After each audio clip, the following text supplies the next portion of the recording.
안녕하세요. 평범하게 아이들을 키우며 일을 하고 있는 40대 여성입니다. 사람들이 말하길 안락한 환경에 안주하게 되면 발전이 없기 때문에 성공을 하고 앞으로 나아가기 위해서는 꼭 시련과 위기가 있어야 한다고 하는데요. 겪어보니 꼭 그런 것도 아니더라고요. 그리 긴 인생을 살아온 것은 아니지만 부모에게 버림받고 인생의 모든 쓴맛을 다 맛본 결과 견디기 힘든 위기와 시련은 사람을 성장시키는 것이 아닌 절망의 구렁텅이에 빠지게 하는 것 같네요. 가끔은 지금의 삶을 만족하는 것과 별개로 부모에게 버림을 받지 않았다면 더 나은 사람이 될 수 있지 않았을까 싶기도 합니다.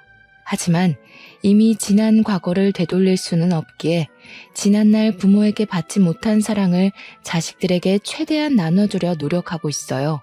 오늘 말을 꺼내는 것도 고통스러운 과거를 사연으로 보내는 이유 또한 저와 비슷한 처지인 시청자분들에게 조금이나마 위안이 되고자 해서죠. 그럼 지금부터 힘들었던 지난날에 대한 이야기를 꺼내보려고 합니다. 모두들 저의 이야기에 귀를 기울여주세요. 식탁에 키가 닿지 않았던 꼬꼬마 시절부터 저는 혼자서 밥을 차려 먹는 것이 당연했어요. 어머니가 돌아가시고부터 아버지께서는 남아있는 자식인 저를 사랑과 정성으로 아껴주시기보다 자신의 마누라를 잡아먹는 천덕꾸러기로 생각하셨거든요. 어머니가 돌아가신 후부터 평소에도 술 마시는 것을 좋아하시던 아버지는 알코올 중독자 수준으로 술에 절여진 채 생활을 하셨습니다. 술에 찌든 채 집으로 들어올 때면 너 같은 건 태어나지 말았어야 한다는 폭언을 꼭 한마디씩 하셨고요. 사람의 온기 없는 집에서 그 어떤 어른의 사랑도 받지 못하고 눈칫밥을 먹어서일까요? 어느 순간부터 또래 친구들 사이에서도 학교 선생님들 사이에서도 의기소침하고 어두침침한 아이로 취급받게 되었어요. 또래 친구들과 어울리지 못하고 혼자 겉도는 시간이 많아질수록 스스로를 더 자책할 수밖에 없었네요. 아버지의 말처럼 어머니가 돌아가신 것도 아버지가 되는 일이 없는 것도 다 저의 책임처럼 느껴졌으니까요. 이런 아버지의 무관심은 교복을 입은 중학교에 올라갈 때까지 이어졌는데요. 칼바람이 불어 발이 꽁꽁 얼어붙은 추운 겨울날 아버지께서는 집으로 한 여자를 데리고 오시더군요. 5살 난 아이와 함께 말이에요. 그러면서 오늘부터 어머니의 빈자리를 차지할 사람이니 잘 따르라는 말을 덧붙이셨죠. 새어머니가 될 아줌마의 얼굴을 마주할 때도 아줌마의 다리 밑에 꼭 붙어있는 여자아이를 볼 때도 그저 기쁘게만 느껴졌는걸요. 드디어 기쁨과 슬픔을 함께할 가족이 생긴 거니까요. 무엇보다 같이 식탁에 앉아 밥을 먹을 사람이 생겼다는 것이 제일 기뻤고요.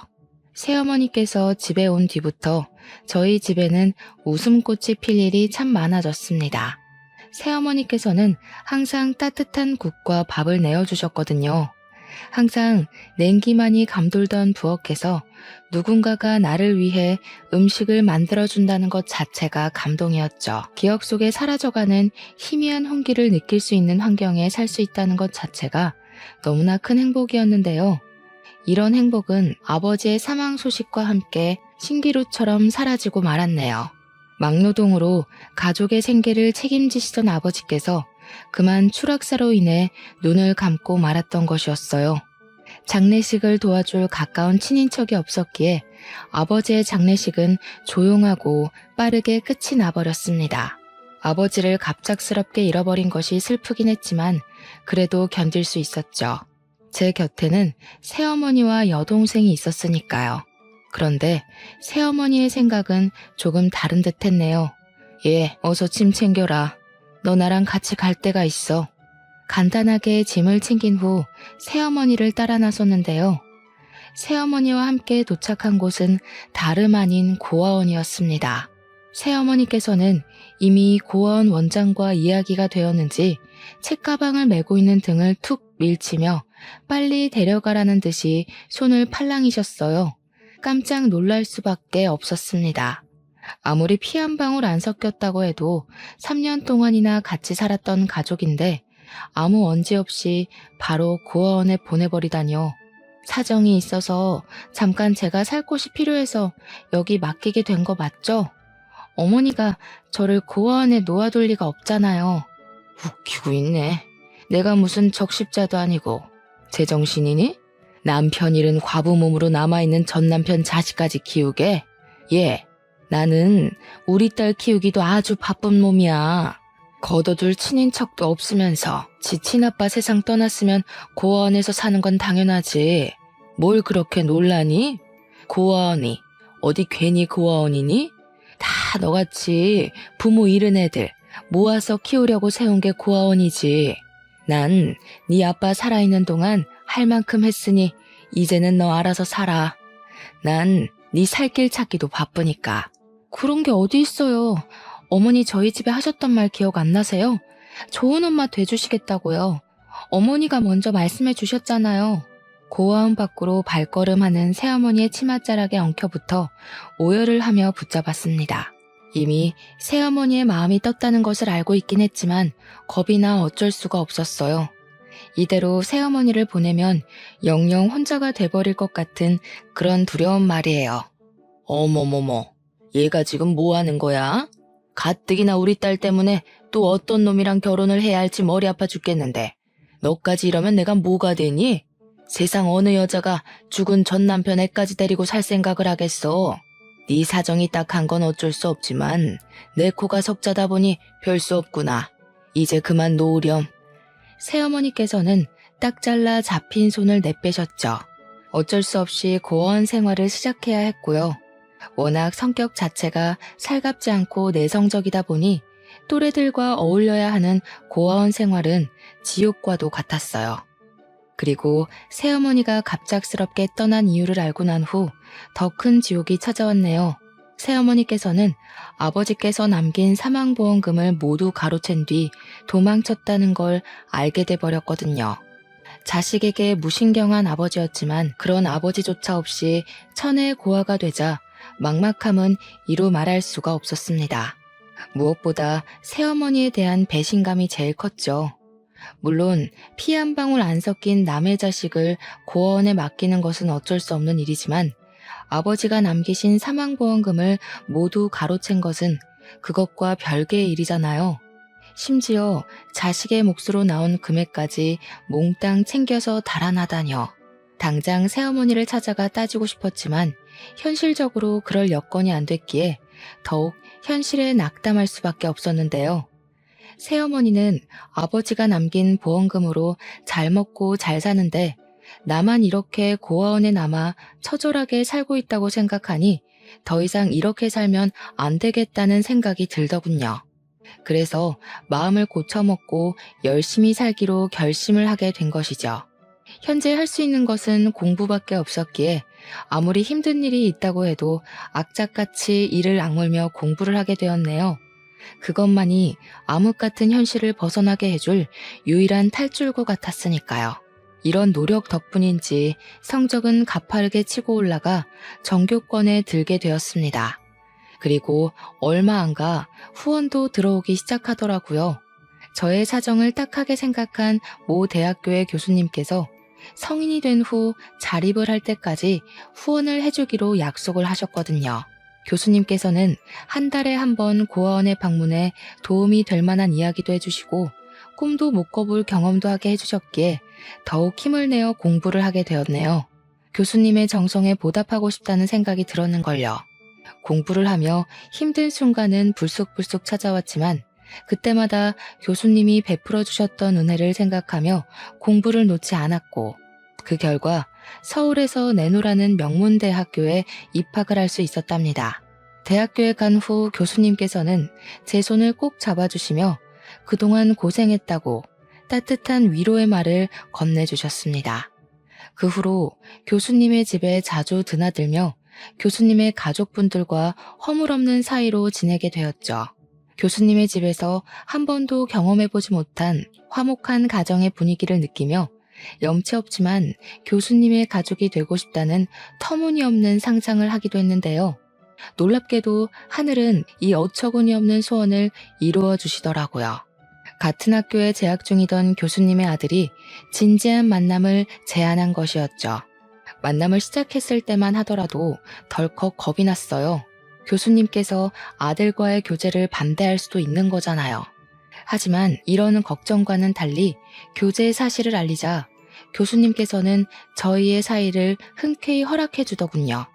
너그러운 마음으로 저희의 사이를 이해해 주신 교수님 덕분에 저희는 대학교를 졸업 후 행복한 마음으로 결혼식을 올릴 수 있었고요. 그렇게 결혼식을 올린 후 저희 부부는 시어머니의 집에서 살림을 시작하게 되었죠. 대학원을 진학해 교수로서의 꿈을 꾸는 남편과 다르게 대학교를 졸업한 후 저는 바로 학원 강사로 취업해 아이들을 가르치게 되었는데요. 시어머니께서는 학생들을 가르쳐 본 경험이 있어서인지 출퇴근하는 것을 이해해 주시며 직접 아침을 차려 주시기까지 하셨어요. 급하게 준비를 하고 나가야 할 때면 시어머니께서는 토스트를 입에 물려주기도 하면서요. 시누이 또한 여동생처럼 대해주셨기에 더할 나위 없이 행복한 나날의 연속이었네요. 그러던 중 결혼한 지 3년이 지나고 아이가 생겼습니다. 시댁 식구들은 뛸 듯이 기뻐했고 시어머니께서는 임신을 한 몸으로 집안일에 일절 신경을 쓰면 안 된다고 말씀하시며 가정부를 구해주기까지 하셨어요. 친가족에게조차 받아본 적 없는 사랑을 받고 나니 참 여러 감정이 스쳐가더군요. 시댁 식구들이 아니었다면 평생 동안 가족에게 사랑받는다는 것이 어떤 건지 모를 수도 있는 거였잖아요. 솔직히 피 한 방울 안 섞인 며느리를 이 정도까지 챙겨주는 시댁 식구들이 드물다는 것을 더 감사하게 느껴졌습니다. 하지만 남편이 직접 고용한 가정부의 얼굴을 보는 순간 앞으로 창창할 것 같았던 앞날에는 먹구름이 끼기 시작했네요.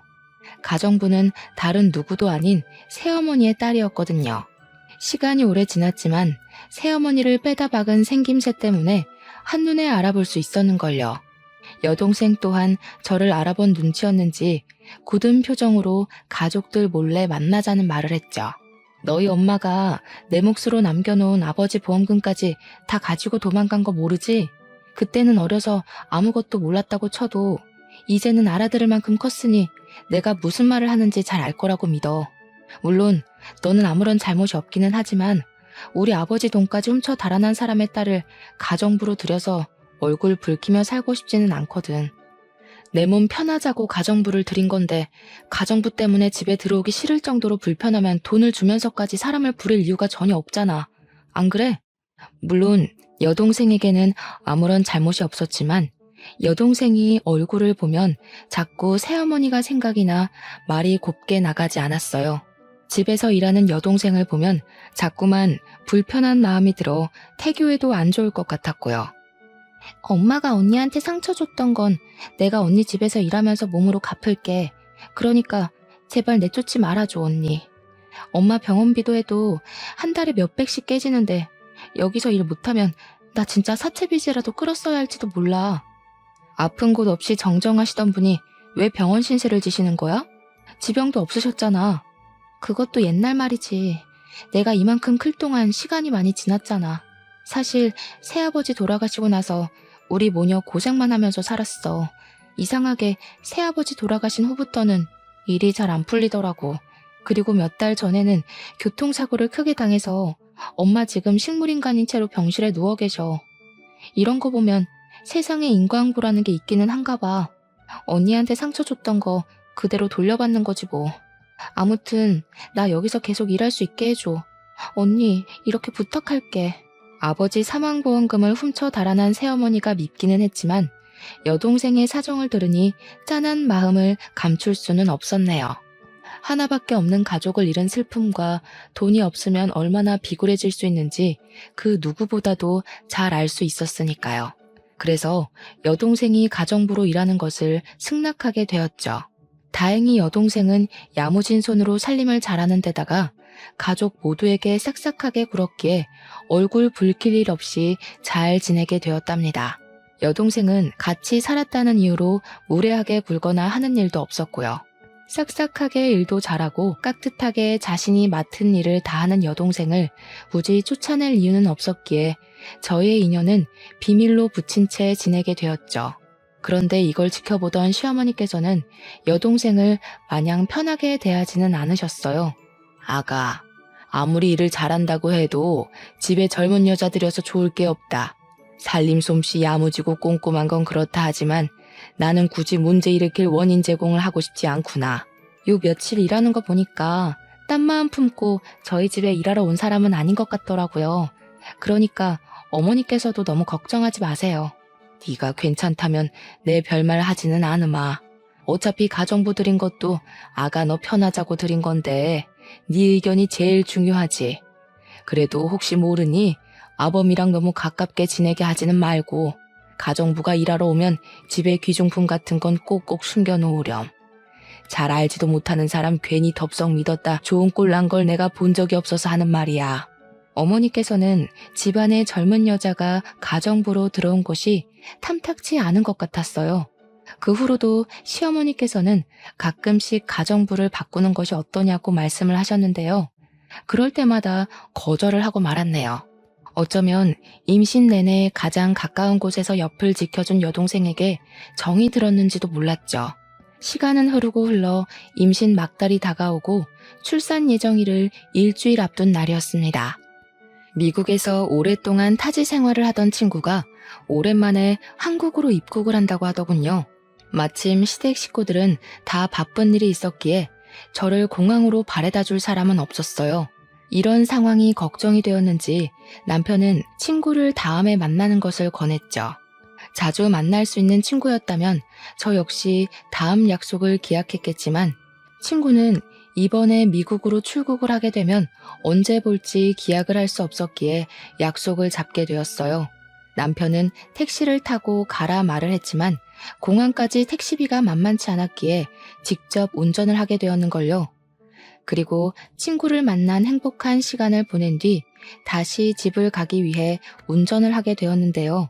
어둑한 도로를 달리던 중 바로 앞에는 역주행하는 차량이 보이더군요. 깜짝 놀라 어떻게든 차를 피하려고 했지만 브레이크를 밟았을 때는 이미 역주행한 차와 충돌을 한 후였기에 저는 그대로 의식을 잃고 쓰러지고 말았죠. 다시 깨어나 보니 병실 침대에 누워 있었어요. 문득 만진 배가 홀쭉해진 것을 확인하고 깜짝 놀라자 바로 옆에 있던 남편은 제 손을 잡으며 아이는 제왕절개로 태어나 아무 문제가 없다고 말을 해주었습니다. 아이가 괜찮다는 말에 안심하려는 찰나 남편은 눈가를 훔치며 지금 제가 어떤 상태인지 말을 해주었네요. 아직 공사 중이던 도로에는 CCTV가 설치되어 있지 않았기에 그대로 도주한 뺑소니범을 잡을 수가 없다고 했어요. 목격자도 없었기에 뺑소니범을 잡는 것은 불가능에 가까웠고요. 하지만 그것보다 더 큰 일은 교통사고 후유증으로 인해 평생 하반신 마비로 못 걷게 될 수도 있다는 것이었습니다. 충격적이었죠. 행복의 문턱 앞에 서 있는 현재 큰 시련이 닥쳐온 거잖아요. 현실을 받아들이지 못하고 멍하니 있자 시어머니께서는 눈물을 보이시며 하늘을 원망하셨어요. 아이고 이 불쌍한 것. 어린 시절부터 고생만 하고 이제야 사람답게 살 수 있게 됐는데 이런 큰 시련을 당하다니. 하늘도 무심하시지. 어찌 가여운 것한테 이렇게 큰 시련을 주시는지. 아가, 아무 걱정하지 마라. 만약 평생 못 걷는다고 해도 나랑 아범이 옆에서 지켜줄 테니 이상한 생각일랑 하지 말고 지금은 그저 의사 말에 따라서 어떻게 치료할지만 고민해라. 무엇보다 제일 중요한 건 네 건강이지 않니? 우리 가족들만 믿고 치료에만 전념하렴. 아이고 불쌍한 우리 아가 이를 어쩔꼬. 시어머니께서는 아무 걱정하지 말고 치료에만 전념하라 말씀을 해주셨는데요. 그 말씀이 참 큰 힘이 되더라고요. 30년이란 시간을 살면서 한 번도 스스로를 먼저 생각하라고 말씀해 주신 어른은 안 계셨거든요. 곁에 아무도 없는 예전에 이런 큰일을 당했다면 하늘을 원망하며 삶을 포기했겠지만 든든하게 곁을 지켜주는 시댁 식구들이 있었기에 살아갈 용기를 낼 수 있었네요. 시어머니와의 면회가 끝난 후 병실로 찾아온 여동생 또한 저의 상태를 누구보다 걱정하며 치료를 하는 동안 힘이 되어주겠다 말을 하기도 했습니다. 언니가 다시 일어설 수 있을 때까지 내가 언니 곁에 있으면서 많이 도와줄게. 언니가 베풀어준 은혜 덕분에 다시 힘을 낼 수 있게 됐는데 나도 언니한테 도움이 돼주고 싶어. 비록 혈연적인 관계는 아니었지만 여동생은 다리가 나을 때까지 곁을 지켜주겠다고 약속을 하였고 여동생이 걱정 어린 말과 도와주려고 노력하는 행동을 보고 있자니 가슴이 징하게 아려왔습니다. 어떻게든 옆을 지켜주려는 여동생에게서 가족의 정을 느낄 수 있었으니까요. 그 후 여동생은 자신이 한 말을 지키려는 듯이 스스로 간병인 역할을 자처하며 큰 힘이 돼주었어요.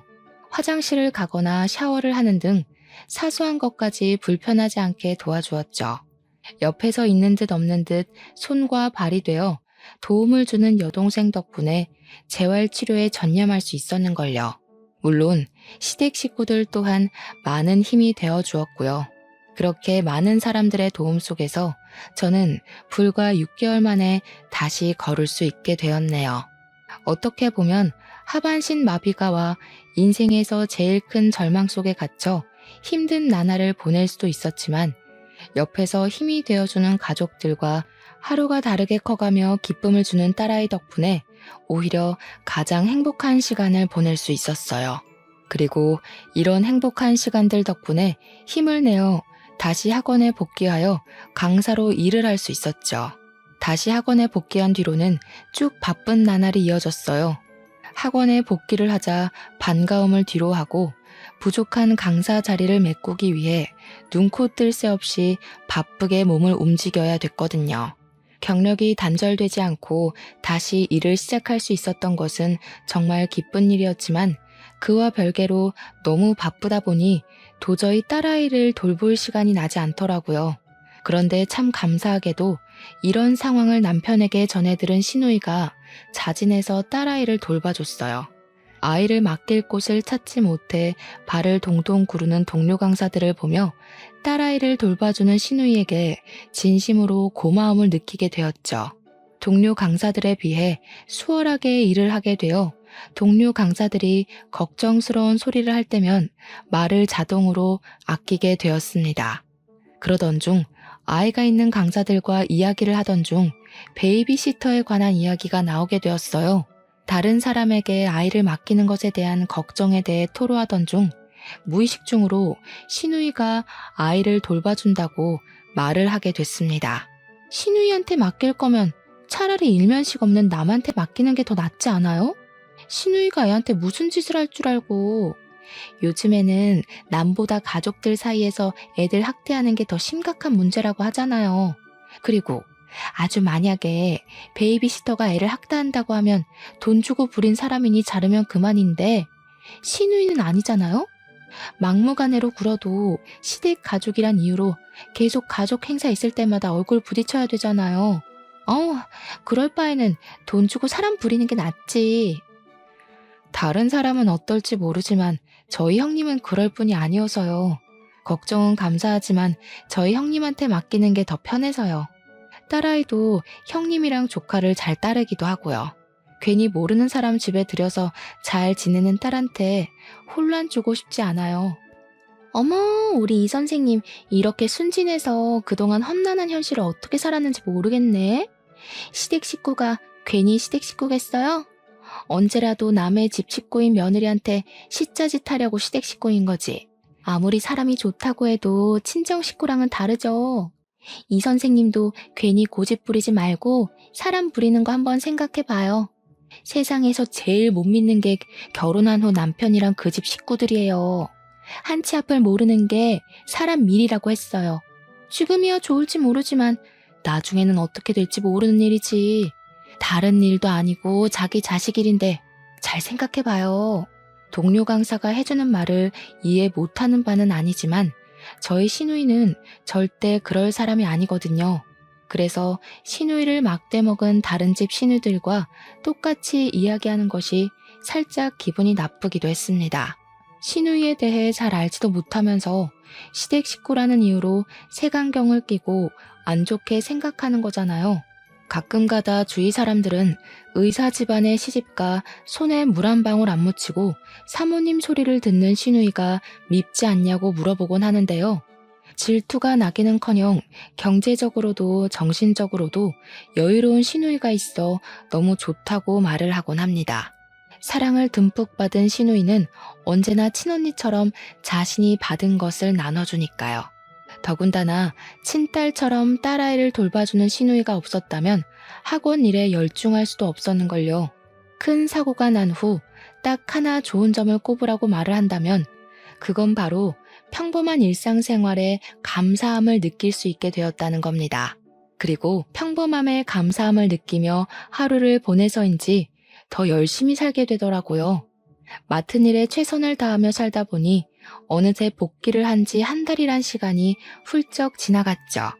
그 사이 시누이는 시매부와 함께 해외여행을 떠났기에 방학을 맞은 조카딸은 시댁에 와서 지내게 되었습니다.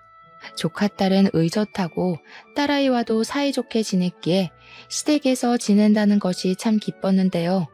학원 일 때문에 늦게 귀가를 하던 딸아이와 놀고 있던 조카딸은 의외의 이야기를 꺼내더군요.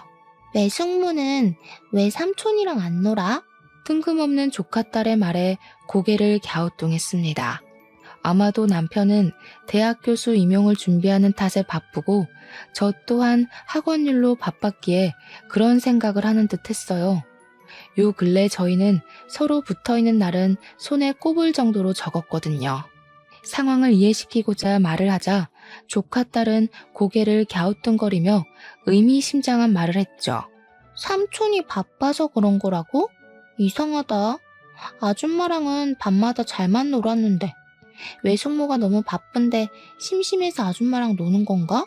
아줌마랑 놀다니? 그게 무슨 말이야? 외숙모 아직 몰랐어?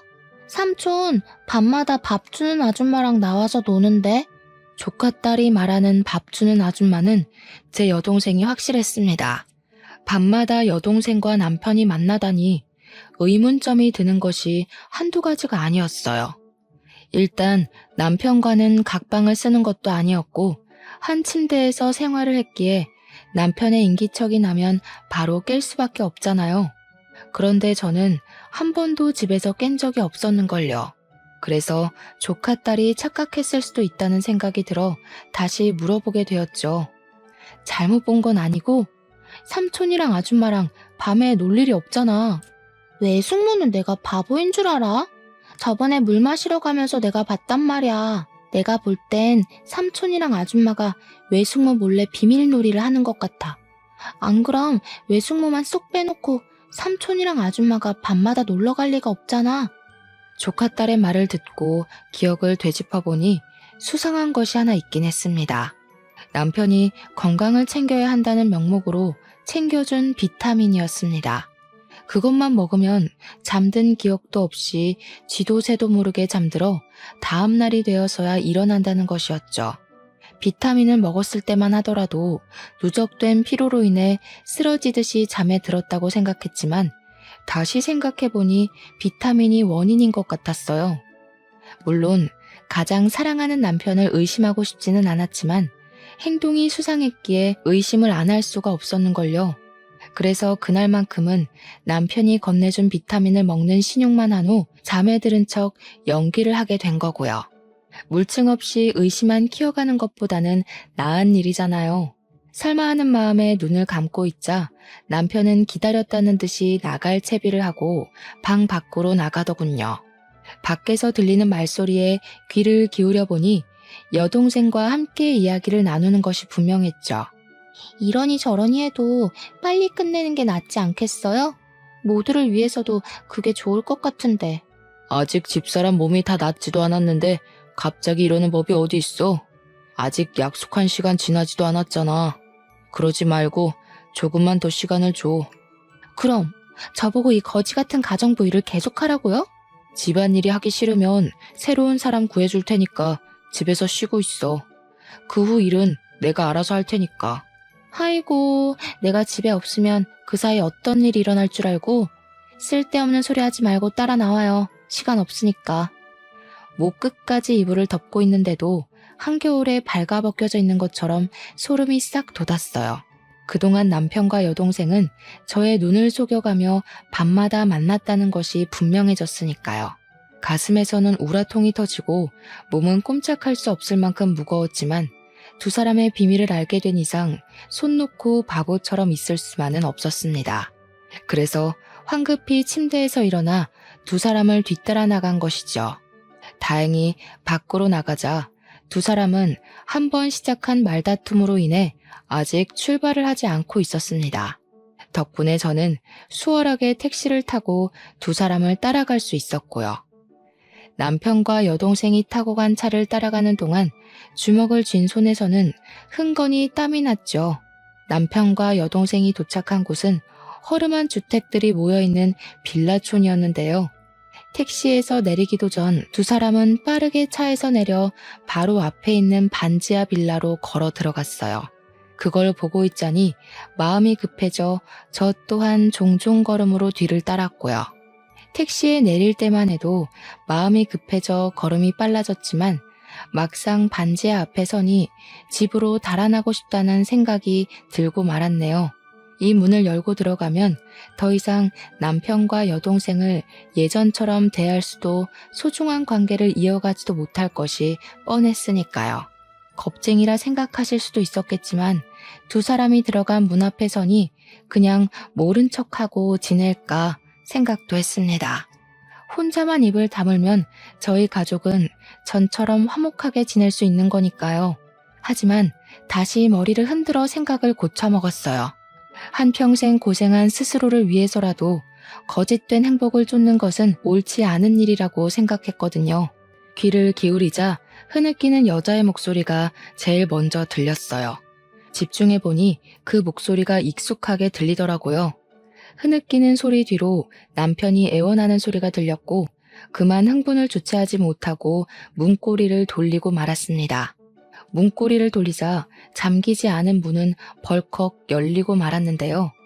안쪽의 풍경에 드러나는 순간 그동안의 걱정도 두려움도 모두 잃어버리고 말았어요. 의자에 앉아있는 여동생 앞으로 남편과 시누이는 무릎을 꿇고 있었거든요. 너무나 충격적인 모습에 머리를 굴릴 생각도 하지 못하고 그 자리에 서서 반지하 안을 멍하니 바라볼 수밖에 없었네요. 세 사람 역시 당황해 보인 건 마찬가지였고요. 무릎을 꿇고 있던 남편은 여길 어떻게 알고 왔냐며 호통을 쳤어요. 너무나 갑작스럽게 일어난 일에 머릿속은 온통 혼란스럽기만 했습니다. 상황은 예상한 것보다 더 이상하게 흘러갔으니까요. 이도저도 못하는 상황에 여동생은 의자에서 일어나 저에게 걸어오더군요. 이게 도대체 어떻게 된 일이야? 형님하고 애아빠가 왜 네 앞에 무릎을 꿇고 있는 거야? 언니는 부모도 없이 산전수전은 다 겪었으면서 어쩜 이리 순진해? 누가 보면 부잣집 외동딸로 고이 큰 줄 알겠어. 원래는 언니 몰래 돈만 챙겨서 나가려고 했는데 아무것도 모르는 게 안쓰러워서 내가 말해주는 거야. 그래도 자매로 지내던 시간이 있는데 모른 척하고 넘어가긴 좀 그렇잖아? 아리송한 말에 의아해하자 곧이어 여동생의 입에서는 믿을 수 없는 말이 나오게 되었네요. 우리 엄마를 눈도 제대로 못 감는 식물인간으로 만든 게 바로 잘난 언니네 남편하고 시누이야.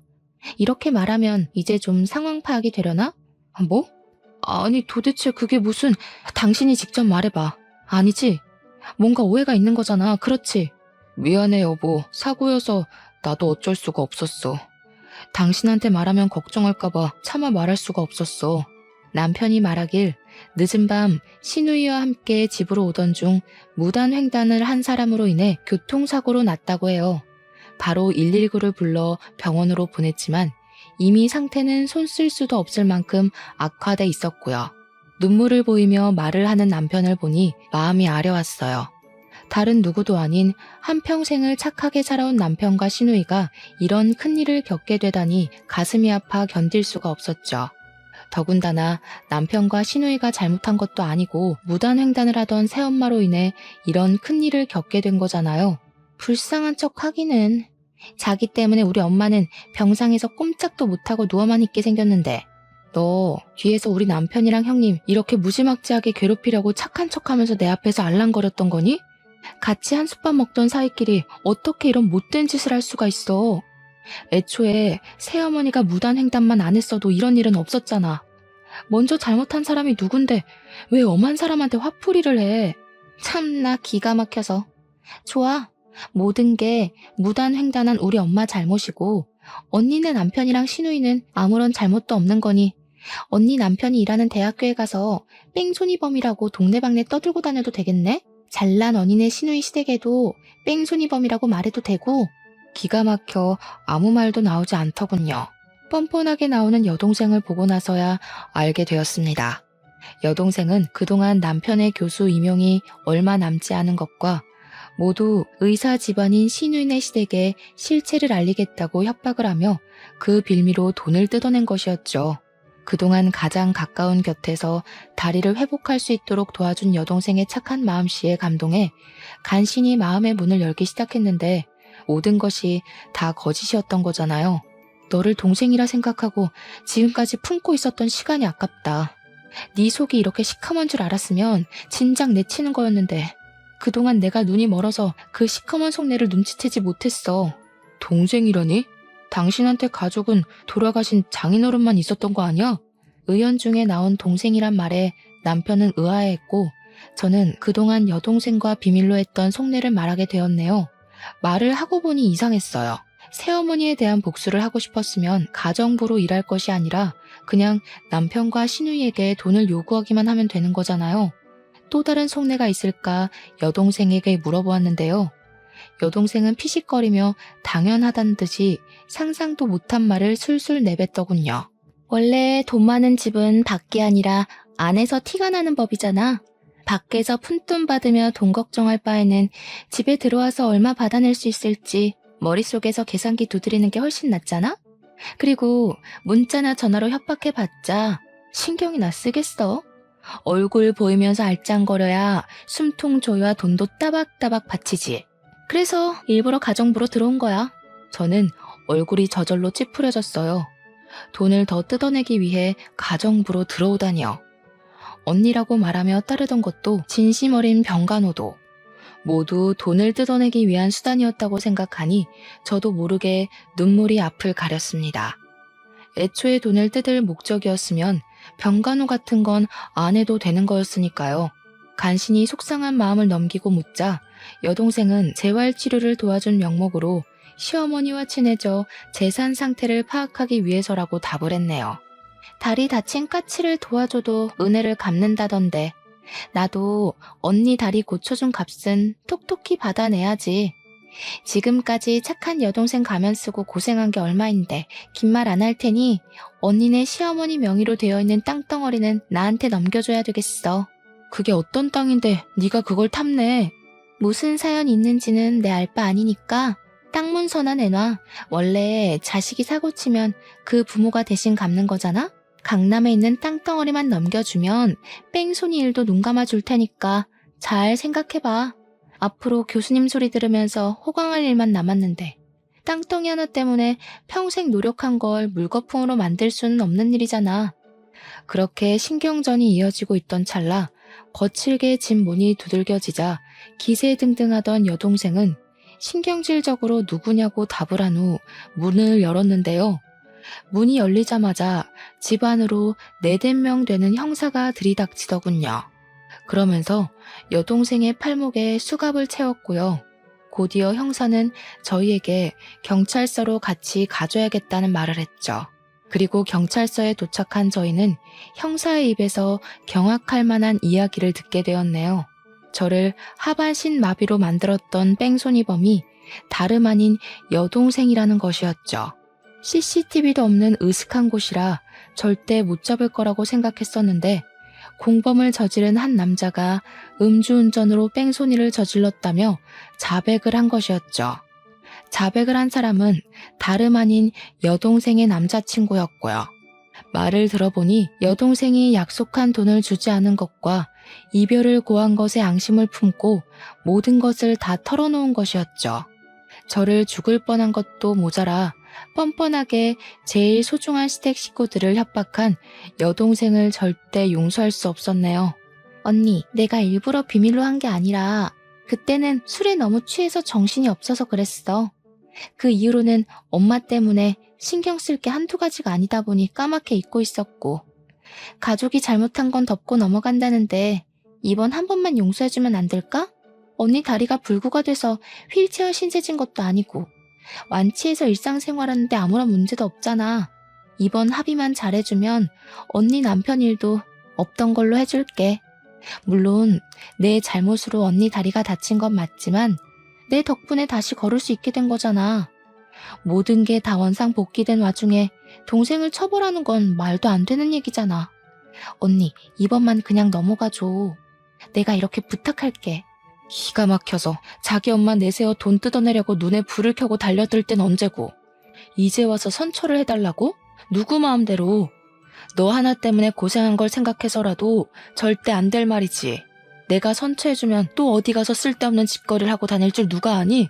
언니, 알았어. 내가 잘못한 거 인정할게. 동생이 마지막으로 하는 부탁이라 생각하고 선처 한 번만 해줘. 나 아니면 또 우리 엄마는 누가 돌보는데? 엄마가 불쌍하지도 않아?